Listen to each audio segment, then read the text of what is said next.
Exploring different electric scooters is such a joy. Why always try to ride and talk about scooters that are big shots that anyways everyone talks about. This time I got my hands on this, a compact get things done city scooter that is simple and easy to understand and use without fancy bells and whistles. The e-Trance Neo from Pure EV in this gorgeous blue color, which I'm a fan of, and trust me when I say this, I enjoyed all the time that I had with it. I would like to thank my dear friend Spoorthi, who was kind enough to lend me the scooter to test it out and make this video possible for me to share my experiences and honest opinions with all of you guys. So let's not waste any more time. This is Pawan and I Insist Tech. Let's get started.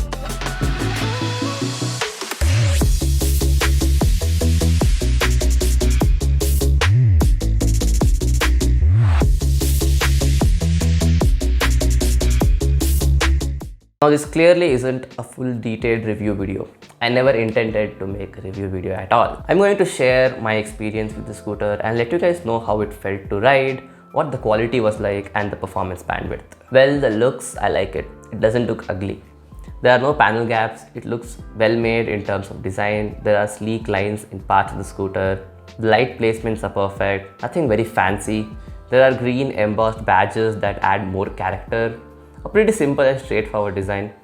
I like the fact that they didn't go for any obnoxious design and stuck to the basics. This e-Trance Neo uses a hub-mounted BLDC motor that puts out 1.5 kilowatts of nominal power and 2.2 kilowatts peak power, a lithium-ion battery pack of 2.5 kilowatt-hour capacity, and I'll get back to the battery details later in the video. Has 3 riding modes generally named Gear 1, 2, 3 that just toggles between top speeds and has nothing to do with the overall power and torque delivery. I managed to push it to 50 kmph at mode 3 and I'm sure it can reach up to 60 on better roads.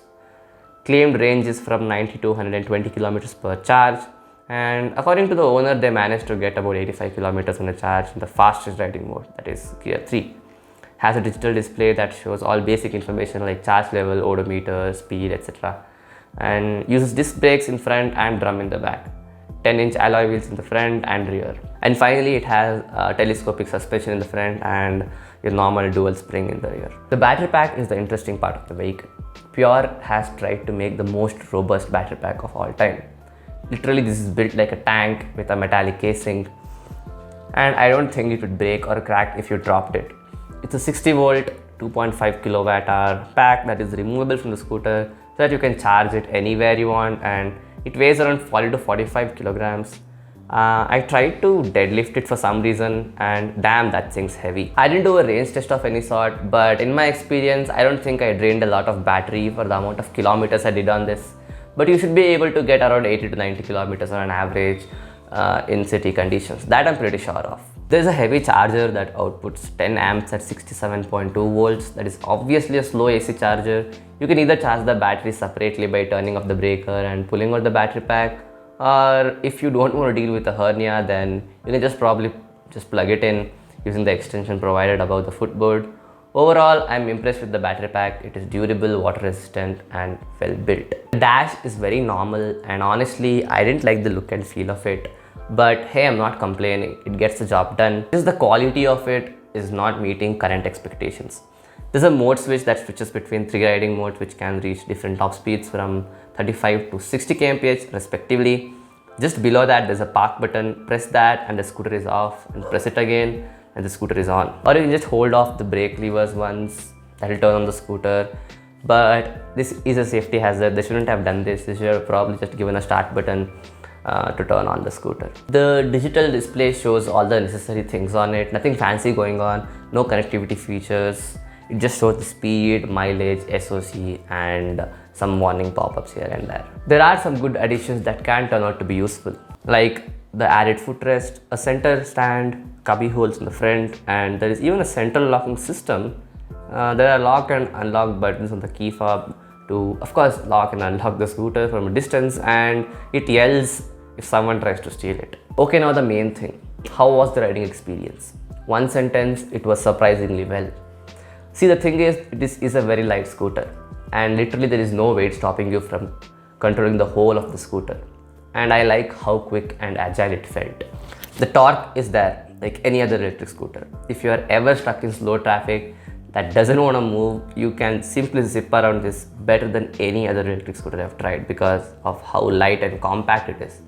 It's not that high or not that long, just about the right size. This is the best part of the scooter. I never felt like it was slow. It always gave me enough torque and power to quickly get through slow traffic or overtake someone or get out of a pothole. Handling this is very easy and effortless.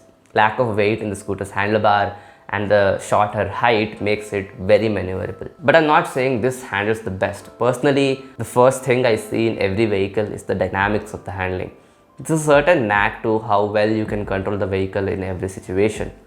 There is a special connection that happens with every vehicle that you drive after a while. Not saying it's a bad handling scooter. Pure Heavy has pulled this off very well, considering that most of the battery weight is in the rear of the scooter, and even these hub motors are particularly torquey from the rear itself.